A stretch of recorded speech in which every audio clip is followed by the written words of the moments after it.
How are you? I'm Anaya Mujib and welcome back to my channel. So, umpisa natin ang vlog na ito sa pagpapalit ng mga kutsyon. Yes. Magpapalit ako ng mga sapin dito sa pinakaupuan namin dito sa bahay.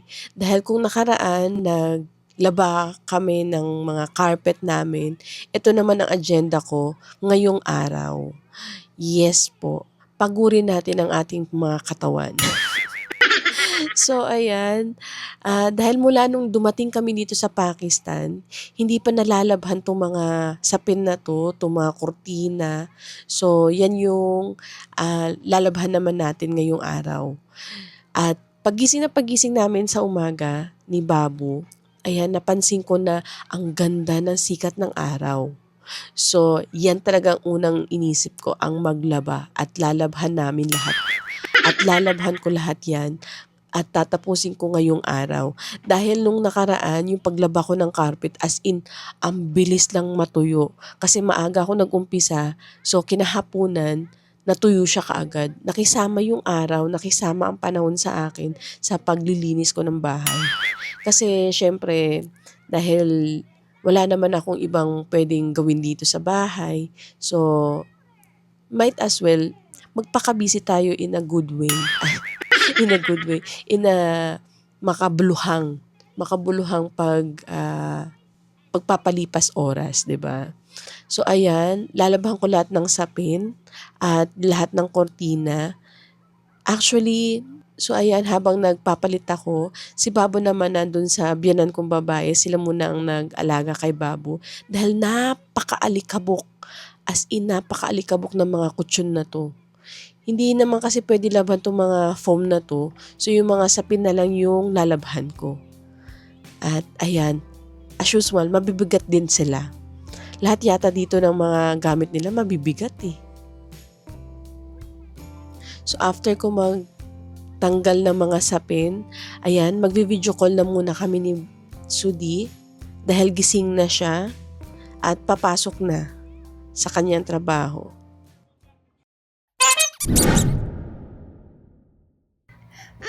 Tatay will call, oh. Tatay will call. Tatay will call us na. Sige na. So tatawag po si Sudi para kamustahin kami. Ito yung unang pag-video call niya sa amin. Mula dumating siya sa Dubai. So, ngayon, salam. Kamusta? Still sleeping? Babu, come here. Come here. Baba calling you. Hi, tatay.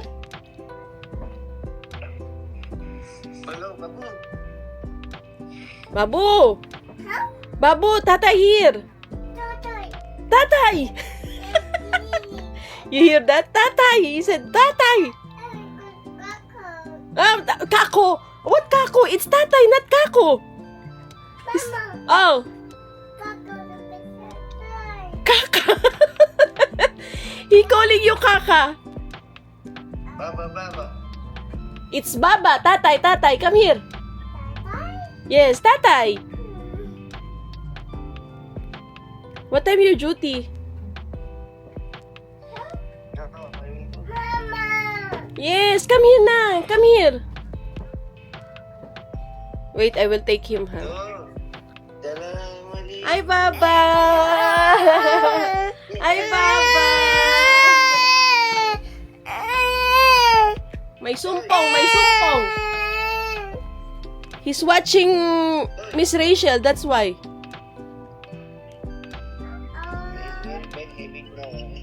No, just now I opened the TV. The TV. Sleepy pa, sleepy? You're still sleepy?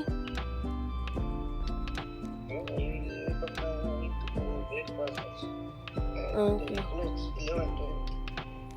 Okay, ingat ka, ha?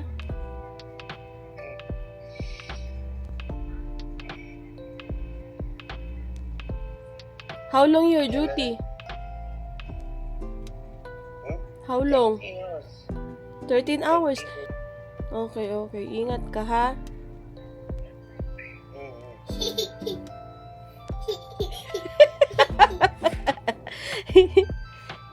He's happy. So ayan, nag-usap na muna kami mag-asawa at nagkwentuhan sa araw-araw na buhay namin at kamustahan na rin at update sa mga pangyayari.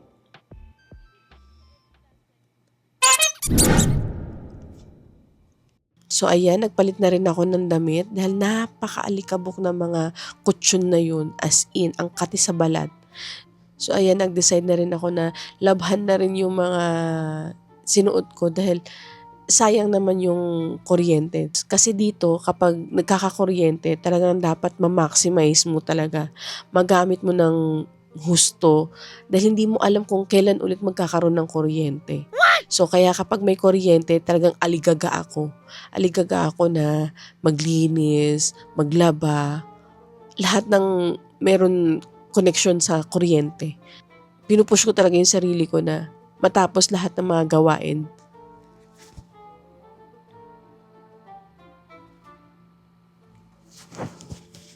At kung mapapansin ninyo, ang mga damit dito sa mga biyanan ko is terno-terno. Opo, ewan ko kung bakit ganyan terno-terno sila magsuot. Kung ano yung pambaba, pangtaas, yun din ang shawl.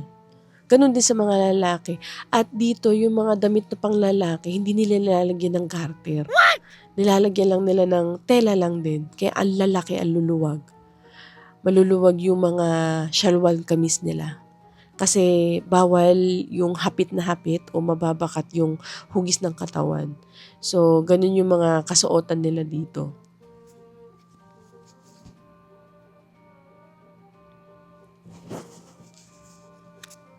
At ayan, napansin ko rin kasi na maganda yung panahon. So, talagang desisyonan ko talaga na labhan lahat ng kutsyon, labhan lahat ng natitirang labahan. Hindi ko natapos lahat labhan yung labahan dahil nakulangan sa kuryente. So, isang batch lang ako nakapaglaba dahil yung washing machine namin dito, every 45 minutes yung isang batch. Minsan ang kuryente dito hindi umaabot ng 2 oras. So, hindi natatapos. Isang batch lang yung natatapos ko.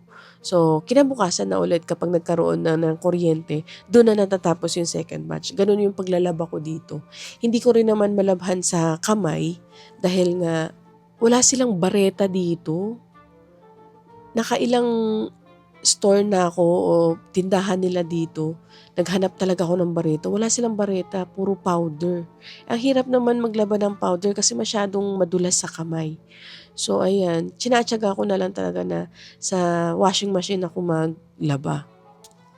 At yung first batch, inuna ko kasi muna yung mga damit ni Babu. Dahil yun talaga yung pinakagamit na gamit na gamit. Dahil sa isang araw, nakakatatlo, 4 na beses na palit si Babu sa kanyang mga damit. Dahil ayoko naman dahil ayoko magmukhang madungi si Babu. Kaya kailangan pag pinagpawisan o nadumihan, palit agad ng damit. Ayoko yung nagsistay yung dumi sa katawan o dumi sa damit niya. Kaya sobrang gamit na gamit yung mga damit talaga ni Babu sa akin dito.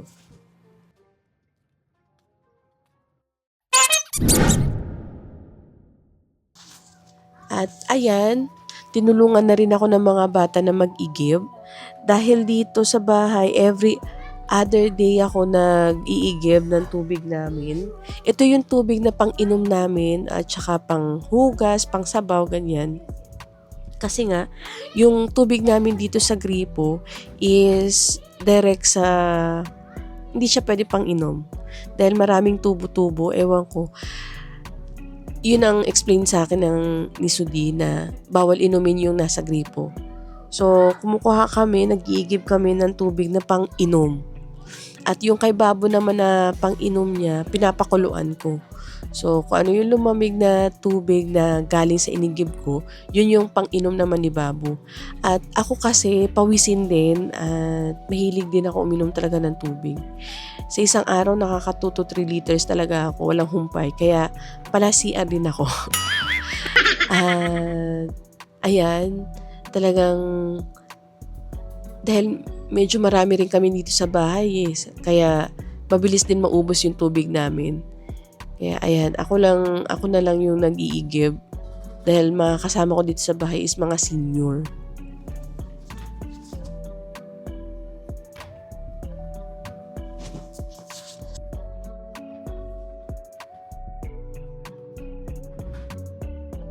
So ayan, meron na kaming tubig ng pang 3 araw. Kasi mamaya nandito na rin yung mga in-laws ko. Uuwi na sila dahil minsan, kaya natin kung ano mga dadalhin nilang gulay. Meron sa kwarto. After ko mag-igib, ito mag-vacuum naman ako sa loob ng kwarto. Ito yung kwarto na hindi naman masyado pinapasok ng bisita. At tong carpet na to, hindi ko na rin nalabhan nung nakaraan dahil nga ito yung isa sa mga carpet na sobrang bigat. Kahit ilang tupi ko na, hindi talaga kaya ng powers ko. Sobrang bigat talaga ng carpet na to. Mga kasama ko nga dito, 'di ba, mga seniors. Ayoko naman humingi ng tulong sa kanila na iakyat to at labhan doon sa rooftop. So hinayaan ko na lang. Ito naman yung kwarto na hindi naman masyado napapasukan ng mga bisita. So hinayaan ko na lang na wag labhan tong carpet na to. And lalabhan ko na lang to kapag hindi na busy yung mga bayaw ko. Kung kailan, hindi ko alam. Kasi mga busy din sila sa mga work nila at hindi nagtatagpo yung mga schedule namin o hindi nagtatagpo yung day off nila sa pag di na ako busy. Kasi madalas pag di na ako busy, sila naman busy. Pag sila ang busy, hindi na ako busy. Hindi talaga nagtatagpo yung oras namin. So, hinayaan ko na lang muna. At ayan, si Babu, as usual, kinukulit ako. Ayan. Naghahanap ng pwedeng ikulit sa akin. Pero, in fairness naman tong batang to, napakabait. Hindi siya iyakin, hindi siya pasaway. Blessed ako na nagkaroon ako ng Babu. Hindi talaga masakit sa ulo. Hindi siya sakit sa ulo sa akin. Blessing talaga si Babu sa akin. So, ayan, todo vacuum pa ako sa carpet na ito dahil hindi ko nga nalabhan. So, talagang binabacuum ko na lang siya ng Toro. Toro vacuum talaga. Deep cleaning vacuum. Ganun level talaga siya. At dito kasi sa bahay din namin, sa 3 floor namin, kami lang ang may vacuum. Ewan ko paano nila nililinis yung carpet nila. Pero nakikita ko kasi meron silang walis. Walis lang yung panggamit nila sa paglilinis nila ng carpet. So, kapag libre yung vacuum namin at may kuryente naman, pinapahiram ko naman yung vacuum sa mga bilas ko. Hinihiram naman nila yan. Hindi naman ako madamot. So, hinayaan ko silang gumamit ng vacuum. At, ayan, basta iingatan lang. Yun talaga yung sinasabi ko sa kanila, ingatan lang. Dahil nga, ang mahal ng shipping ng vacuum na to mula Dubai. Binili ko to, sale naman siya. Pero yung pag transfer talagang ang mahal. Parang same price ng presyo na binili ko sa Dubai. Ganun lala. So, ito kasing vacuum na to, hindi kailangan ng vacuum bag. Yun talaga yung hinanap ko na vacuum na hindi na kailangan ng vacuum bag. Dahil ang hirap kasi linisin, ang hirap maghanap ng yung papalit-palit ng vacuum. So, hinayaan na. So, ito yung napili kong vacuum. Buti na nga lang nung naghahanap ako ng vacuum doon sa Carrefour, may kabayan na nagsuggest sa akin nito. At ito na nga yung napili namin ni Sudi.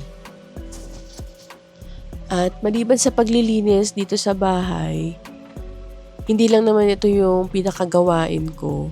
Pero ito talaga yung mga madalas kong ginagawa, ang pagbabacuum at paglilinis ng mga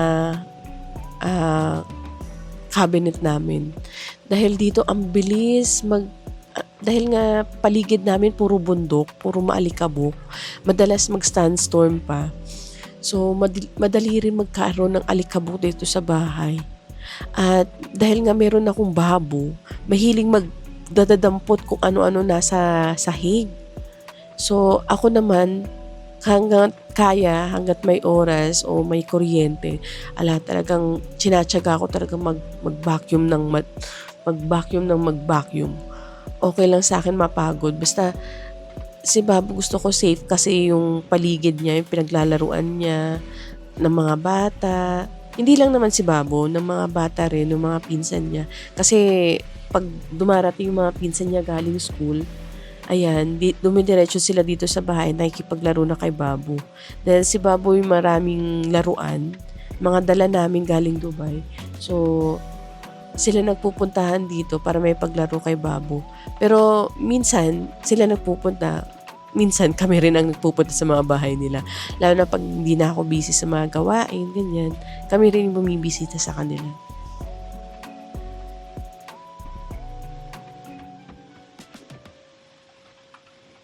A few moments later. So ayan, dahil may oras pa bago magtanghalian, dito kasi kami lang nagtatanghalian ni Babu. So ako, mag-aasikaso na ako ng pananghalian ni Babu dahil on time talaga magutom ang batang to. So ito, gagawa ako ng munggo. Kahit hindi pa Friday, magagawa tayo ng munggo. Ayan, ipipressure cooker ko na lang yung munggo kasama ng baka para sabay na silang lumambot. Yung munggo kasi na binabad ko magdamag, hindi siya lumambot. So, isasama ko na rin siya sa baka para pareho na silang lumambot. Yeah.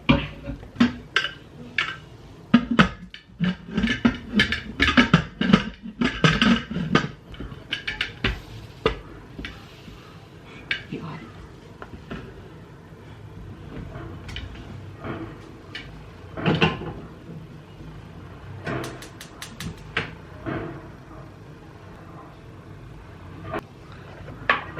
So, ayan, nakasalang na yung munggo at saka yung baka natin. Ang brand pala ng pressure cooker namin is si Magno. Kapatid ni Magna. Pangat ang joke. Sige na, bye-bye! Ihanda ko na rin yung mga ibang ricados, mga ibang ingredients. Ipe-prepare na rin natin. Like sibuyas, bawang, luya, kamatis. So, bye guys! Itong mga kamatis na to, ito yung mga nakuha namin sa farm.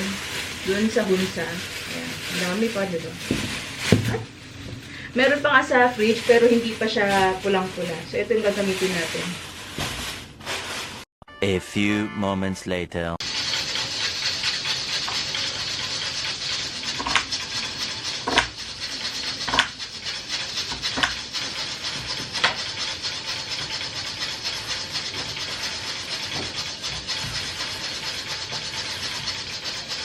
Tignan nyo naman ang mga cherry tomato. Yan gagamitin natin.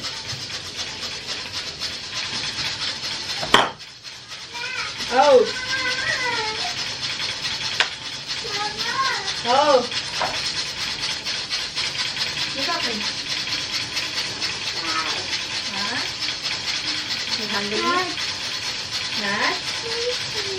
Dito lang ako nakagamit ng pressure cooker. Sa Pilipinas tsaka sa Dubai, never pa ako gumagamit. Kaya natatakot sa akin si Sudi kapag gumagamit ako nito kasi alam mo ba yan? Paano gagamitin? Sabi ko, alam naman. Alam ko naman ito.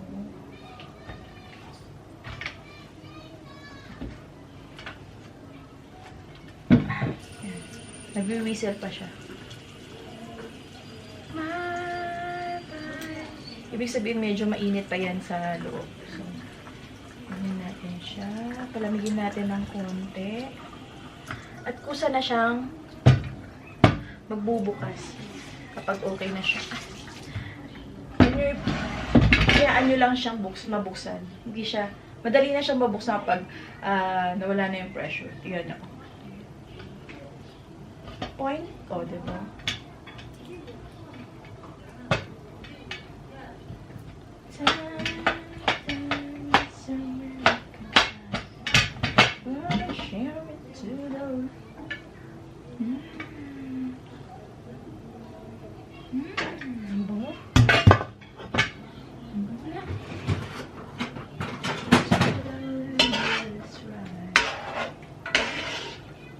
Magluluto na tayo.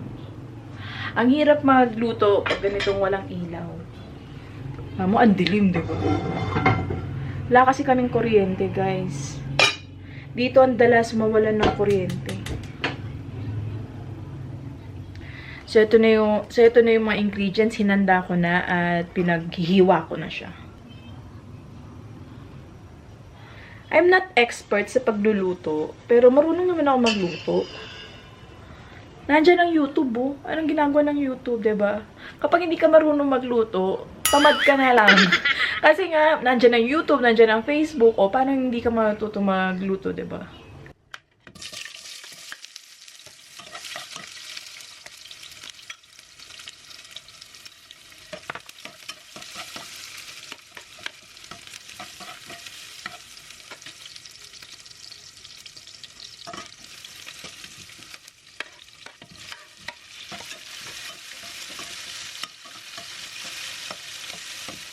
So, pag magluluto dapat nakagito pala para may kita niyo ako. Ang hirap naman. Ang baba lang kasi ng lutuan namin. Yan naman, nandito ko lang. Hindi man ako umabot ng ano. Magita ko lang.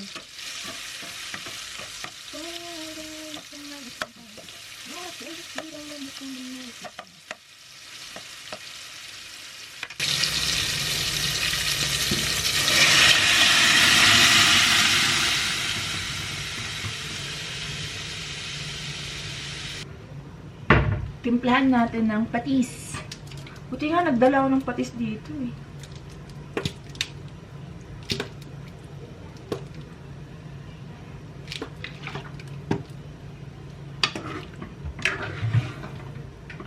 Ng paminta.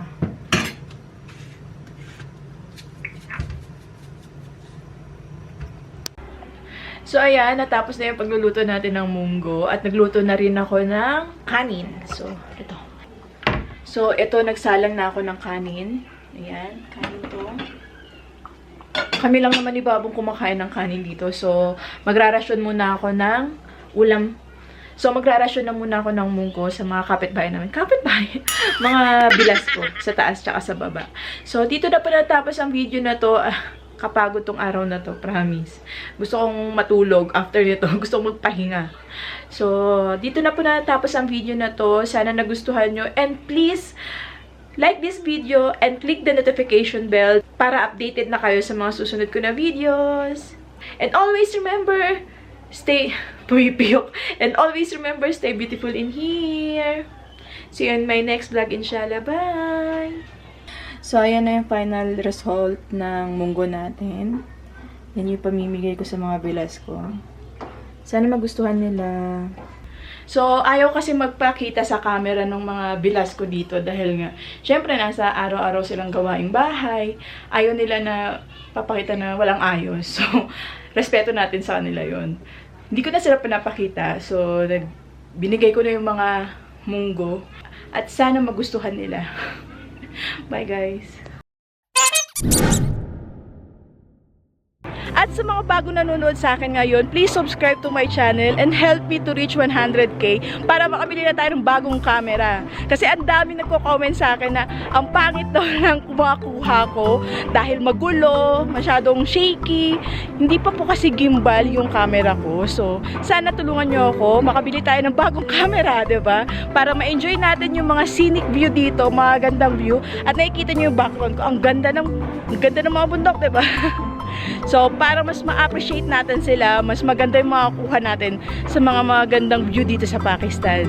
At sa mga bago nanonood sa akin, please subscribe to my channel and click the notification bell para updated kayo sa mga susunod ko na mga videos. And comment down below kung may mga gusto pa kayong gawin ko dito habang nandito pa ako sa Pakistan o mga gusto ninyong isuggest na pwede natin gawin habang nandito pa ako sa Pakistan. So, dito na po natapos ang video na to and always remember, stay beautiful in here. See you on my next vlog. Inshallah, bye!